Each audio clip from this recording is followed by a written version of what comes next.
नमस्कार, सत श्री अकाल, आदाब। मेरा नाम मनदीप पुनिया है और आप सुन रहे हैं पंजाबी रेडियो यूएस से। मैं एक बार फिर हाजिर हूं नए बुलेटिन के साथ और शुरुआत करते हैं आज की मुख्य खबरों से। सीरिया में असद सरकार को गिराने के बाद विद्रोही गुटों की मदद करने वाले मोहम्मद अल बशीर को अंतरिम प्रधानमंत्री नियुक्त किया गया है। हालांकि सीरिया में राजनीतिक घटनाक्रम तेजी से बदल रहा है। सीरिया की राजधानी दमिश्क पर इजरायली हमले भी हुए हैं। इसके अलावा सीरिया के कई अन्य इलाकों में भी इजराइल ने हवाई हमले किए हैं। इलाहाबाद हाई कोर्ट के जज शेखर यादव की एक स्टेटमेंट को लेकर भारत में विवाद हो गया है। जज शेखर यादव ने विश्व हिंदू परिषद के एक कार्यक्रम में यूनिफॉर्म सिविल कोड पर बोलते हुए कहा था कि देश बहुसंख्यकों के अनुसार चलेगा।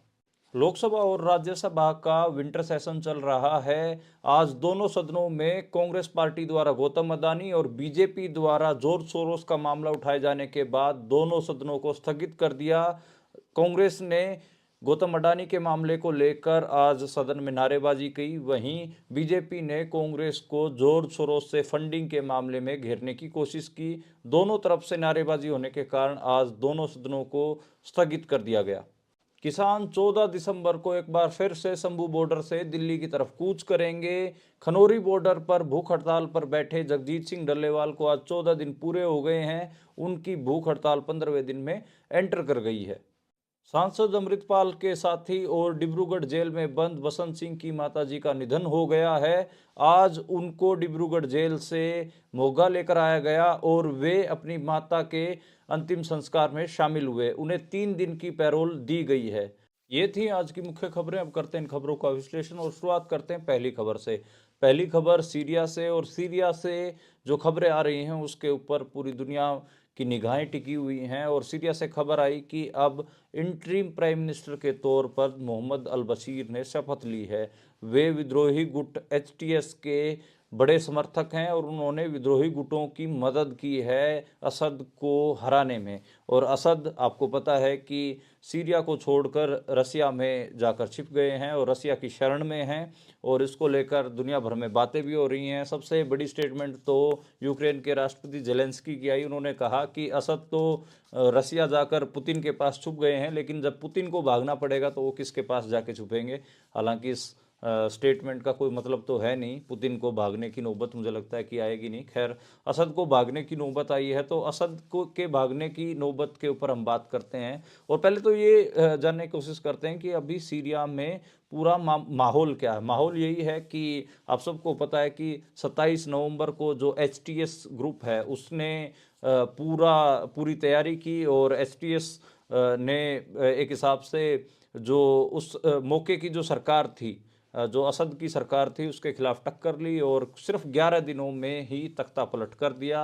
असद भाग खड़े हुए हैं और अब मोहम्मद अल बशीर सीरिया के नए इंटरिम प्राइम मिनिस्टर के तौर पर शपथ ले चुके हैं और इसके ऊपर मोहर भी लग चुकी है। उनकी वीडियो, उनकी फ़ोटोज़, उनकी वीडियोज़ इंटरनेशनल मीडिया में आ चुकी हैं, सार्वजनिक हो चुकी हैं। इसके अलावा सार्वजनिक सेवाओं को फिर से बहाल करने के ऊपर जोर कहा जा रहा है और ये भी कहा जा रहा है कि अगले साल के 1 मार्च तक मोहम्मद अल बशीर प्रधानमंत्री पद पर बने रहेंगे। उन्होंने टेलीविज़न पर संबोधन भी किया है, लोगों को भी संबोधित किया है।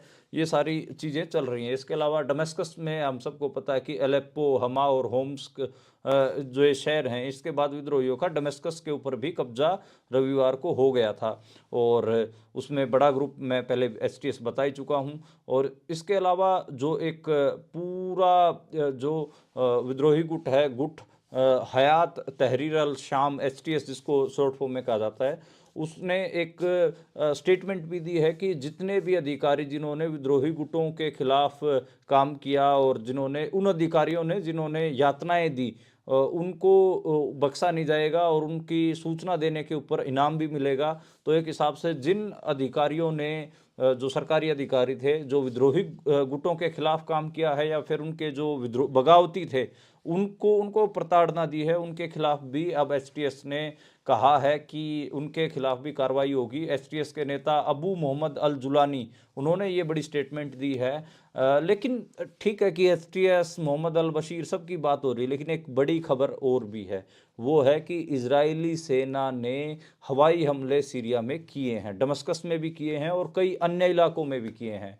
और इजरायली सेना का कहना है कि ये हमने हवाई हमले इसलिए किए हैं क्योंकि कुछ कट्टरपंथी इस्लामिक कट्टरपंथियों के हाथ में खतरनाक हथियार लग सकते हैं, इसलिए हमने सैन्य ठिकानों के ऊपर, उन खतरनाक हथियार वाली जगहों के ऊपर ये हवाई हमले किए हैं।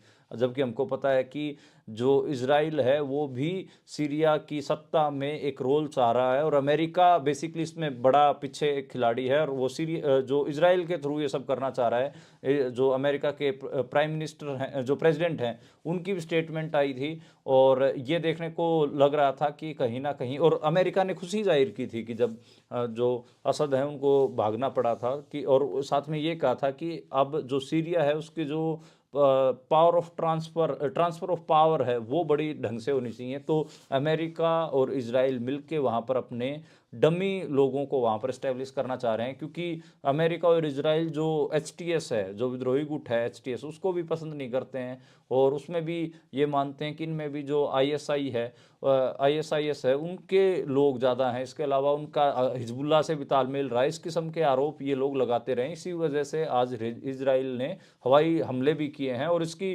जो सीरियन मीडिया है ये लगातार इसके ऊपर रिपोर्ट भी कर रहा है। इसके अलावा ब्रिटेन में जो Syrian observatory for human rights है, उसने भी इस बात की तकदीस की है और कहा है कि सीरिया में 100 से ज़्यादा हवाई हमले इजराइल ने किए हैं। तो जो इजराइल का राजनीतिक संकट है वो सीरिया का जो राजनीतिक संकट है वो आपको समझ में आ रहा होगा कि वहाँ पर प्रधानमंत्री तो बदला गया, तख्ता पलट तो हुआ, लेकिन इजराइल के इंटरेस्ट भी वहाँ पर दिख रहे हैं, और अब इजराइल हवाई हमले कर रहा है। खैर, अगली खबर की ओर बढ़ते हैं, और अगली खबर उत्तर प्रदेश से आई। उत्तर प्रदेश से दो खबरें ऐसी हैं जो कहीं ना कहीं अल्पसंख्यक, कम गिनती के समुदाय को लेकर काफ़ी चिंता भरी हैं। उसमें पहली खबर तो यही है कि उत्तर प्रदेश के फतेहपुर ज़िले में 185 साल पुरानी नूरी मस्जिद को कथित तौर पर अवैध निर्माण बताकर उसके किस्से को प्रशासन ने ढहा दिया, क्योंकि वहाँ से हाईवे का चौड़ाकरण हो रहा था, और ये सारा मामला हाई कोर्ट में गया हुआ था, अदालत में चल रहा था, और अदालत की सुनवाई 12 दिसंबर को होनी थी। उससे पहले ही प्रशासन ने ये काम कर दिया है, और इसको लेकर काफ़ी सवाल भी उठ रहे हैं, क्योंकि जो मस्जिद है वो 185 साल पुरानी है, 1839 में 1839 में बनी है, जबकि सड़क बनी है 1956 में, यानी कि सड़क से तकरीबन 125 साल पुरानी मस्जिद है, और फिर भी मस्जिद को ढहा दिया गया, जबकि मामले की सुनवाई 12 दिसंबर को इलाहाबाद हाई कोर्ट में होनी थी। चलो, इलाहाबाद हाई कोर्ट में तो क्या सुनवाई होगी, इलाहाबाद हाई कोर्ट के जज के कैरेक्टर भी आपको बता देता हूँ। इलाहाबाद हाई कोर्ट के एक जज हैं जिनको लेकर काफ़ी विवाद भी आपने सुना होगा, उनका नाम है शेखर यादव।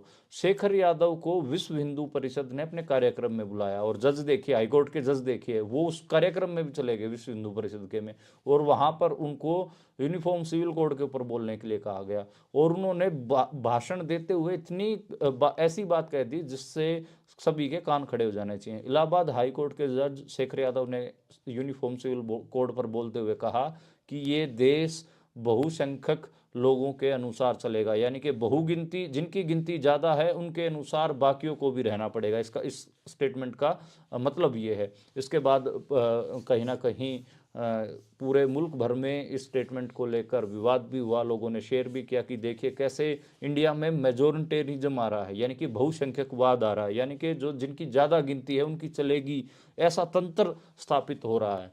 तो इस वजह से इसके ऊपर कई सारी बातें भी हुई। इसमें आप ये भी देखिए कि कहीं ना कहीं जो पूरा सेक्शन है जो माइनॉरिटीज़ की पॉलिटिक्स की बात करता है, माइनॉरिटीज़ कहीं ना कहीं माइनॉरिटीज़ के ऊपर जो हमले हो रहे हैं उसकी बात करता है। आज उन लोगों ने इसके ऊपर ठीक ठाक इसको इशू भी बनाया, लेकिन खैर मेरे को लगता है कि कोई ज़्यादा कार्रवाई तो इस जज के खिलाफ होगी नहीं। अब सोचिए कि हाई कोर्ट में बैठे जज की ऐसी मानसिकता है जो ये कह रहा है कि देश मेजोरिटेरिज्म, बहुसंख्यकवाद के अनुसार चले। तो खासी इसमें दिक्कत है। और जो कम गिनती के लोग हैं, जो माइनॉरिटीज़ हैं, उनके लिए चिंता का विषय है। और ये दोनों खबरें, आप शेखर यादव इलाहाबाद हाईकोर्ट के जज, ये भी उत्तर प्रदेश की खबर है, और जो मैं मस्जिद की खबर बता रहा हूँ फतेहपुर जिले से, वो भी उत्तर प्रदेश की खबर है। एक तरफ जो कम गिनती के लोग हैं उनके धार्मिक स्थल को ढाया गया अवैध निर्माण बताकर, और दूसरी तरफ इलाहाबाद हाईकोर्ट का जज कह रहा है कि देश बहुसंख्यकों के अनुसार चलेगा। तो ये दो घटनाएं आज आई उत्तर प्रदेश से। और उत्तर प्रदेश में कहीं ना कहीं जो मुस्लिम माइनॉरिटी है उसको टारगेट करती हुई ये दोनों घटनाएं आप देख सकते हो, और इसको लेकर बात होनी ही चाहिए। अगली खबर की ओर बढ़ते हैं। जो अगली खबर है वो आज इंडियन पार्लियामेंट से आई। इंडियन पार्लियामेंट चाहे लोकसभा हो चाहे राज्यसभा हो, दोनों का विंटर सेशन चल रहा है, और आज दोनों को स्थगित करना पड़ा। और दोनों में आज बड़े मुद्दे चले। इसमें कांग्रेस के ऊपर बीजेपी ने आरोप लगाए कि वे जॉर्ज सोरोस से फंडिंग लेते हैं और देश के खिलाफ काम करते हैं। वही जो कांग्रेस है, उन्होंने गौतम अडानी और नरेंद्र मोदी की साठगांठ को लेकर, और गौतम अडानी द्वारा अमेरिका में रिश्वत देने के मामले को उठाया गया, और दोनों में आपस में नारेबाजी हुई। 11 बजे एक बार नारेबाजी हुई तो सदन को 1 घंटे के लिए स्थगित किया गया। दोबारा 12 बजे जब सदन चालू हुए, दोनों सदन चालू हुए, तो दोबारा से बीजेपी और कांग्रेस में कांग्रेस कह रही थी कि जो अडानी और मोदी हैं वो दोस्त हैं और अडानी रिश्वत देते हैं अपने काम करवाने के लिए, नारेबाजी हुई। और बीजेपी कह रही थी कि जॉर्ज सोरोस फंडिंग करता है कांग्रेस को, और दोनों में आपसी बहस के बाद जो सदन थे वो स्थगित कर दिए गए। इसमें एक खबर ये भी है कि जो भारत के उपराष्ट्रपति हैं, vice president of India Jagdeep Dhankhar, जो कि राज्यसभा के सभापति भी हैं, और उनके खिलाफ कांग्रेस अपोजिशन पार्टियों ने अविश्वास प्रस्ताव लेके आया है। और इसकी जानकारी कांग्रेस के बड़े नेता जयराम रमेश ने दी है। जयराम रमेश ने कहा है कि बड़ा खेद है कि उनका जो बायस नेचर है, वो राज्यसभा के सभापति होते हुए भी, स्पीकर होते हुए भी जो बायस नेचर दिखाते हैं और सिर्फ बीजेपी को स्पेस देते हैं, इसके कारण हम अपोजिशन पार्टियों ने इनके खिलाफ अविश्वास प्रस्ताव लाने की जो मांग रखी है और उसको सेक्रेटरी को सौंप दिया है। तो ये खबर काफ़ी बड़ी खबर है कि वाइस प्रेसिडेंट ऑफ इंडिया के ऊपर राज्यसभा में, क्योंकि वो स्पीकर भी होते हैं, वहाँ पर सिर्फ और सिर्फ बीजेपी को फायदे पहुँचाने के आरोप लग रहे हैं, और उनके खिलाफ अविश्वास प्रस्ताव अपोजिशन पार्टियां लेकर आई हैं। और इसके अलावा इसके अलावा जो पूरा मामला है, इसमें एक चीज़ और निकल कर आ रही है। अपोजिशन पार्टियां हैं, उनका नाम, उन सारे का गठजोड़ का नाम है इंडिया ब्लॉक। और इंडिया ब्लॉक में अभी लीडरशिप को लेकर भी मामला छिड़ गया है, और लीडरशिप पर क्लेम ममता बनर्जी ने किया है, जो कि पश्चिम बंगाल की मुख्यमंत्री हैं, और उसको सपोर्ट लालू यादव ने किया। लालू यादव भी इंडिया ब्लॉक के बड़े नेता, उन्होंने कहा कि ममता बनर्जी अगर कह रही हैं तो उनको लीड करना चाहिए। ममता बनर्जी ने बांग्ला में दिए गए एक इंटरव्यू में ये बात कही थी कि अगर इंडिया ब्लॉक में उनको लीड करने के लिए बोला जाता है तो लीड करने की इच्छुक हैं, और इसका सपोर्ट लालू यादव ने किया है। तो ये बड़ी देर से चर्चा चल रही है कि इंडिया ब्लॉक को लीड कौन करेगा। अभी तक कांग्रेस लीड कर रही थी, लेकिन महाराष्ट्र और हरियाणा, दो राज्यों के विधानसभा चुनावों में इंडिया ब्लॉक को हार का मुंह देखना पड़ा है, कांग्रेस को बुरी तरह हार का मुंह देखना पड़ा है, जिसके कारण अब इंडिया ब्लॉक में ही लीडरशिप पोजीशंस को लेकर बात होने लगी है, और उसके ऊपर ममता बनर्जी ने दावा ठोक दिया है। खैर, अगली खबर की ओर बढ़ते हैं, और अगली खबर पंजाब हरियाणा के बॉर्डरों पर बैठे किसान आंदोलन से। आज किसानों ने शाम 4 बजे अपनी प्रेस कॉन्फ्रेंस की, जिसमें किसान नेता स्वर्ण सिंह पंदेर ने कहा कि पिछले 2 बार के प्रयासों के बाद किसानों को दिल्ली नहीं जाने दिया गया। अब वे 14 दिसंबर को एक बार फिर प्रयास करेंगे, और शंभू बॉर्डर से 101 किसानों का जत्था दोबारा से दिल्ली पैदल कूच करने की कोशिश करेगा। अपडेट एक और आई कि जो 8 तारीख का जो कूच था, दिल्ली कूच था, उसमें एक किसान हैं सरदार मेजर सिंह, उनको रबड़ बुलेट लगी थी सर में, उनकी हालत नाजुक थी। अब उनको पीजीआई रेफर किया जा रहा है। बाकी जितने भी किसान हैं उनको लगभग किसानों को छुट्टी मिल चुकी है। 6 दिसंबर को तकरीबन 14 किसान घायल हुए थे, और 8 दिसंबर को करीब 9 किसान घायल हुए थे। उनमें से जो सरदार मेजर सिंह हैं उनकी तबीयत थोड़ी बिगड़ती नज़र आ रही है, उनकी हालत कंट्रोल नहीं हो रही है, इसलिए उनको पीजीआई चंडीगढ़ में रेफ़र किया जा रहा है। हालत तो जो किसान नेता जगजीत सिंह डल्लेवाल हैं उनकी भी ठीक नहीं है, उनकी भी हालत बिगड़ती जा रही है, क्योंकि वो पिछले 14 दिनों से भूखे बैठे हुए हैं, भूख हड़ताल पर हैं, आमरण अनशन वो कर रहे हैं। 15वें दिन में उनका जो मरण व्रत है वो एंटर कर गया है।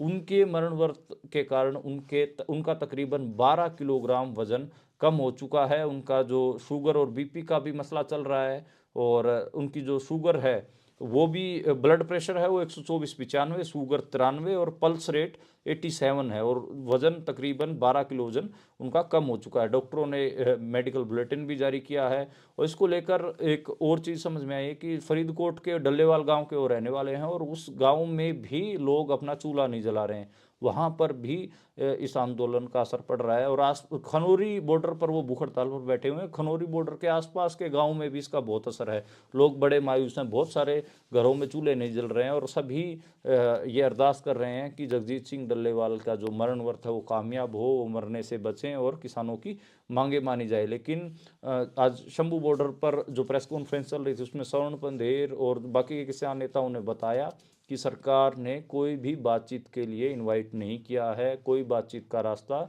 नहीं खोला है। इसी के कारण कहीं ना कहीं किसानों ने अब 14 दिसंबर को दोबारा से 101 किसानों के जत्था भेजने की बात कही है। 13 दिसंबर को किसान आंदोलन 2.0 यानी कि दूसरे किसान आंदोलन को पूरे 10 महीने होने जा रहे हैं। 13 फरवरी से आंदोलन शुरू हुआ था, और अब आज हम जब बात करें तो आज 10 दिसंबर है।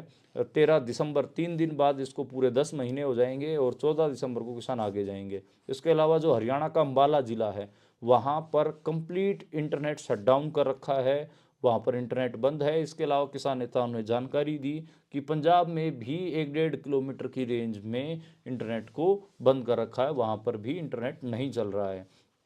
तो ये मोटी मोटी जानकारी आज किसान आंदोलन से आई। सभी लोग कहीं ना कहीं ये अरदास कर रहे हैं कि जो जगजीत सिंह डल्लेवाल हैं उनका स्वास्थ्य बिगड़े ना। आज जो पटियाला के डीआईजी हैं मनदीप सिंह सिद्धू, वो भी वहाँ पर पहुँचे थे डल्लेवाल से मिलने। लोग ये भी कयास लगा रहे हैं कि 1-2 दिन के बाद पंजाब पुलिस भी डल्लेवाल को बॉर्डर से उठा सकती है और अस्पताल में भर्ती करवा सकती है। तो ये भी लोग कयास लगा रहे हैं। खैर, अगली खबर की ओर बढ़ते हैं। जो अगली खबर है वो डिब्रूगढ़ जेल से आई। जो अमृतपाल सिंह के साथी हैं बसंत सिंह की माता जी का आज निधन हो गया है, और आज उनको 3 दिन की पैरोल दी गई। वे मोघा में अपने गांव दौलतपुरा में पहुंचे और अपनी माता के अंतिम संस्कार में शामिल हुए। 3 दिन तक वो पैरोल पर रहेंगे, लेकिन बसंत सिंह को के आड़े दवाड़े बहुत ज़्यादा पंजाब पुलिस का घेरा रहा, और बसंत सिंह से लोगों को नहीं मिलने दिया जा रहा है। एक आइसोलेशन सी क्रिएट की जा रही है बसंत सिंह के लिए, और 3 दिन के लिए वो अपने जो उनका मातृ शोक लगा, जो उनकी माता जी की जो मौत हुई है उसके लिए वो अपने गांव दौलतपुरा में ही रहेंगे। 3 दिन की पैरोल है, और आज इसको लेकर बहुत जो टाइट सिक्योरिटी देखने को मिली, और जो पूरा गांव था उसमें काफ़ी ज़्यादा पुलिस तैनात की गई थी। और वहाँ पर जो सांसद हैं, फरीदकोट से सांसद हैं सरबजीत सिंह खालसा, उनकी पत्नी भी पहुंची। उन्होंने कहा कि सरकार की ओर से बेकसूरों को जेल में बंद किया गया है, हम इनका मुद्दा उठाएंगे और बेकसूरों को जेल से रिहा करने की मांग रखेंगे। आपको पता होगा कि जो अमृतपाल सिंह हैं, उनके जो साथी हैं, उनका मामला पंजाब हरियाणा हाई कोर्ट में भी चल रहा है। उनके ऊपर जो एनएसए लगाया गया है, नेशनल सिक्योरिटी एक्ट जो लगाया गया है, उसको चैलेंज किया गया है अमृतपाल सिंह और उनके साथियों के परिवारों की तरफ से, और इसकी सुनवाई भी चल रही है। हम इसको लेकर जो उनके वकील हैं उनसे भी हमने बात की है। एक बार फिर से हम उनसे बात करेंगे, और जो उनके इस मामले में जो पूरी अपडेट्स हैं वो भी आप तक रखेंगे।